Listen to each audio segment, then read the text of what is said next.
Good morning. I am back. It is Friday for another episode of, you guessed it, Rapid Fire Friday. So thank you so much for being here. I always look forward to this opportunity to visit with you. So hello to those that are watching live, and I really do appreciate those that are watching the replay. So this is broadcast only within the Facebook group. So I'm super excited to say that we are 2.9 thousand community members strong. We are on the cusp of reaching 3,000. So I'm really excited and very honored that you are spending some time here in the community. So welcome to the new members. I always want to welcome and thank my founding members who have stuck with me from the beginning. And if you're not familiar with what Rapid Fire Friday is, I come on every week on Fridays at 10 o'clock Central Time. And don't worry, if you need to run away, you can always watch the replay. And I really enjoy this time because what I do is I look back at the last week and I come up with questions, scenarios, wonderments that people have had, and then I bring them to you in rapid fire format. So 5 questions or scenarios in rapid fire format. And I do my best to keep it within 10 minutes. I don't even know why I publish my cover page with 10 minutes, but I do want to share with you. These are a variety of topics. It could be decorating. It could be scenarios that come up with our clients or with fellow cookie decorators. I'm involved with many groups. I love to read and listen to podcasts, and I've got some really wonderful clients. And so I'm hoping that you'll learn from me. And for those of you that have not listened to me with either Rapid Fire Friday or the master classes, I'm on every Wednesday and every Friday live with a couple bonuses here and there. And I just created the community really for a place for me to share all things that I love about cookie decorating, and also to share with you that I had taken my hobby, cookie hobby, to a business. And I have lots of information to share. I've got 24 years of planning experience, and I really do truly enjoy sharing my knowledge and expertise. So to help you take your side business to the next level, or maybe you're still doing it as a hobby and you want to take that leap. So take advantage of my experiences, and good things can happen. All right, so I've got my bell here. For those that are returning, you know how it works. I'm going to read a question or scenario, give you my perspective, and then I always welcome you to go a little bit deeper. So post-event, if you have questions or wonderments, I'm happy to answer those afterwards because this is rapid fire format. So thanks so much for being here. I see a few folks online already. It's so wonderful. Really do appreciate your time. Okay, so the first one was an anonymous post within the group. And I just want to let you know, if you're not comfortable posting with your first and or last name, you can do an anonymous post. So I do welcome them. Sometimes they may not post right away because I don't get an alert right now, but if I see it in the queue, I will go ahead and post that for you. So there was one recently about staging cookies. Maybe you had seen it. It was a really adorable Halloween set of cookies. And the community member that posted it said, can we talk about staging? I see all these others who stage their cookies so beautifully, and I'm still struggling. And he or she was looking for some advice. And so I commented, if you didn't see it, that the cookies were absolutely adorable. I did have 2 notes of suggestion. Now, understand that I'm the wife of a photographer. So my operations director and my husband is a commercial photographer. He's been in the industry for hopefully my connection is okay. It seems like it's giving me a little warning here. But the last thing I'll say is watermarks. I know that that's a debatable topic, but I think I'll wait for the masterclass to talk a little bit more about when to use a watermark. Should you use a watermark? From my perspective, again, this is always from my perspective here. So you can choose to agree or not agree. But I think that might be a really good masterclass coming up. So all right, so that was number 1.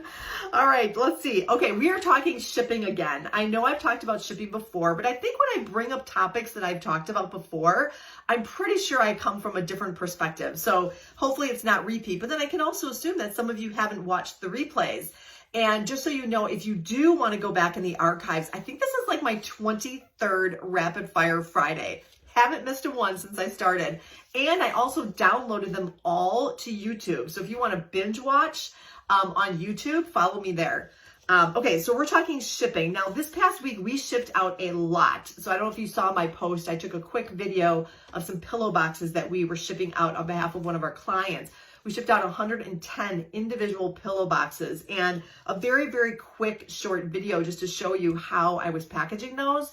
And I just want to let you know that if you are shipping 2 packages or you're shipping 200 packages a week, you've got to take in consideration your shipping costs. So do not do not forget that just besides the shipping costs that you're being charged by your carrier service, you also have to take into account all the materials. So to give you an example, that order that I did, and I'm usually not the shipping department, I was filling in as my husband and operations director was at another job this week.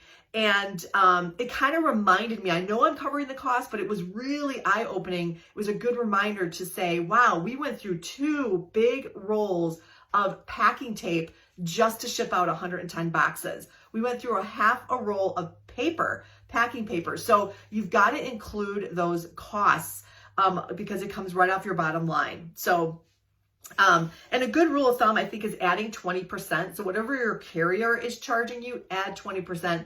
That should cover your costs. But again, create a little spreadsheet, figure out your costs and make sure you're covering that.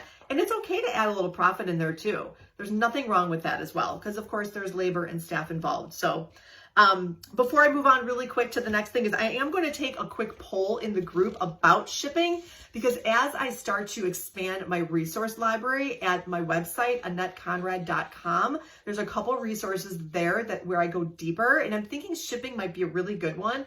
So I'll put a poll, let me know what you're thinking, because I get a lot of questions about, okay, how many cookies go in a box? How big should the box be? How heavy should the box be? What are the supplies? Where do you buy your supplies? What are the size boxes? If you have favor bags versus platters versus, gift tins, what size boxes are you using? So I'm thinking a nice conversion chart might be really handy. And then little things like, how do you avoid breakage? And then maybe some order confirmation agreement language that covers yourself just in case, for instance, there's a delay, or let's say what happens when the shipment doesn't get there. So believe me, after my 17 years of experience, I have experienced just about every scenario when it comes to shipping. So, and the good news is I still ship. So it can be a little scary, but I would love to help you in that area if you are taking that leap. Okay, one little breather here. I do tend to talk very, very quickly. So I know when I listen to podcasts, I usually speed people up.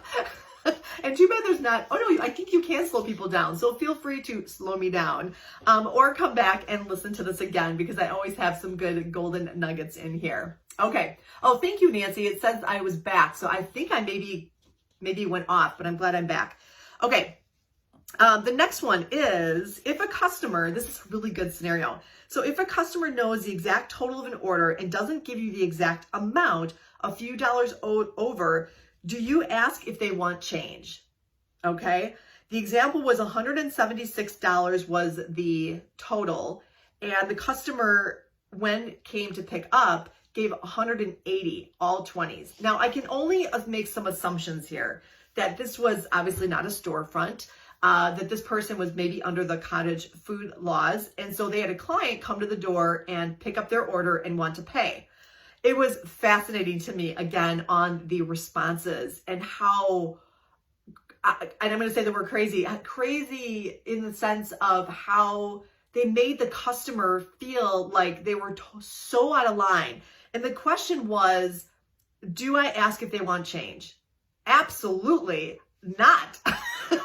And maybe you're surprised by that, but I would not ask my customer if they want change. I would not make an assumption that they're going to be giving a tip, because I think that's kind of alluded to that, maybe it was just a tip.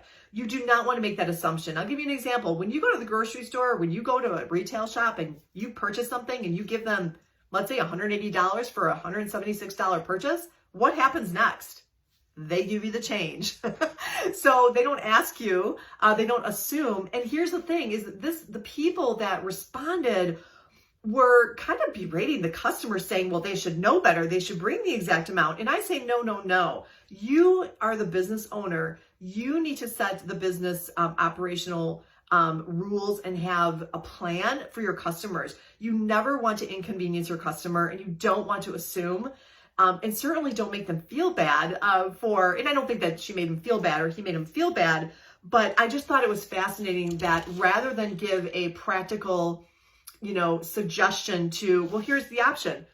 Don't allow cash payment. You could just eliminate that from ever happening again. Or you could instruct or communicate to your folks, your clients, that you are not able to make change, or get yourself a small petty cash box and have some petty cash and make the change. So there is a simple fix for that. And again, if it happened once, that's all it would take for me. I would develop a system. So as a business owner, you need to have systems in place. Okay, enough about that, because sometimes I go on and on. I've got my notes, I try to follow them, but sometimes I get so passionate about certain topics that I get a little off on a tangent. So, okay, so then the next one is more of like a creative packaging for your cookie dough, planning ahead. And it's kind of interesting because I see it kind of out there quite a bit. So someone has suggested, and it works well. I think it works well for folks, but I prefer a different route. So the scenario was regarding the post about cookie dough rolled flat in a Ziploc bag. I don't have a video, but here are some photos of what I do. She actually cuts off the top and then slices down both sides of the seam, flip the top back, cut out your cookies, gather up remaining dough and put it back between the bottom of the bag and roll it out. Flip the top back and cut again. Sounds really confusing, but let me explain. So what happens is that there's quite a few people that are using the 2-gallon size Ziploc bags. So when they make dough, they're sometimes putting it between parchment, flattening it out, which makes a nice square or rectangle shape mold so that when you're ready to cut out your cookies, it can be convenient. So for me, being on the larger volume side, that would not really be convenient. I think it is an expense that I don't want. I mean, Ziploc gallon size bags are pretty pricey, and you can buy saran wrap in bulk. I mean, it is really inexpensive. And what I do is I double wrap my dough, and I do make them in kind of not a square or rectangle, but in a large oval so that it goes right through my sheeter machine. And if I didn't have a sheeter machine, it would still be a perfect shape for me to roll out. So, and I also flatten them to be a nice consistency. So to each his own, absolutely to each his own. And someone actually said when I posted about using saran wrap, she's like, oh my God, I'd rather put a bullet to my head than use saran wrap. So again, it can be finicky to work with, but I purchased a very inexpensive saran wrap holder. So maybe I'll add that to the resource guide. It was a couple bucks. The big roll goes right in there and I can pull up, no problem, slice it right the size that I need, and it works really, really well. So, and I think the biggest thing when I was looking at that, it was like cross-contamination, because some people were reusing those 2-gallon size bags. So it just bothered me a little bit that it was being frozen, it was being unfrozen and then frozen again. And there are, microscopic, little pesky things that can develop when you're freezing and unfreezing and freezing and unfreezing. So again, I go on the caution side. So I like the use of saran wrap because then I just toss it and I use a fresh piece. So, okay. Let's see. Could that be it? Let's see. So I talked about the photos. We talked about shipping. We talked about that. Oh my gosh, I think I made it through. Okay, yeah, I think I made it through. Correct me if that was not 5. I lost track a little bit. But yeah, so what we're going to do here is I'm going to really quickly just kind of give you a sneak preview on what is coming up in the next couple weeks. I did plan ahead, and I will be forecasting even a little further so you guys know what's coming up. This Wednesday, August 24th, is going to be hand painting take 2. So if you want to watch the first one, it was a Sunday. You can go to the events tab to see all the upcoming events and watch any of the past replays. We're going to be showcasing the Sugar Prism products. I know a lot of people have been asking about airbrushing, and the beauty of sugarprism.com, go check it out, and is that you can use the acrylic powdered edible paints not only to brush paint and not only to stamp with, but you can also airbrush. So I'm going to demonstrate that. So we're going to do a little bit of brush painting again. I'm going to talk a little bit about the retreat that my sister Sylvie and I went to. And I know that the creator and producer of that product is having another one coming up in October. Breaks my heart that I can't make that one, but I will be going back again in the future. But that one's going to be a great one. And then August 31st, I'm going to be backing it up for a little bit. I did talk a couple months back about, okay, what do? You are ready to make that leap, but you have no idea where to start.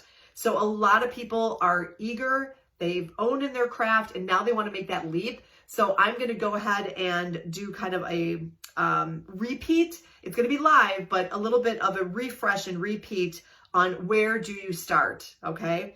And then September 7th, technology and resources, a little behind the scenes. So I'll kind of talk with a little bit about what we do here at Edible Impressions. That might be some helpful information. And finally, what you all have been waiting for, and I know it's a ways away, will be well worth the wait, is mixing colors. I'm going to blow those Mythbusters out of the water. So all of those crazy ideas and suggestions that people have to avoid color bleed and butter bleed and mixing colors, how do you do it? All of that, we're gonna talk about that on September 14th. So, okay, there's a lot coming ahead. I do welcome you again to go deeper here within the feed. Thank you for being so engaging in the group. And if I could be of any service, please send me a DM or ask a question for the community so we can all benefit. Thank you so much, everyone. Have a great and wonderful weekend.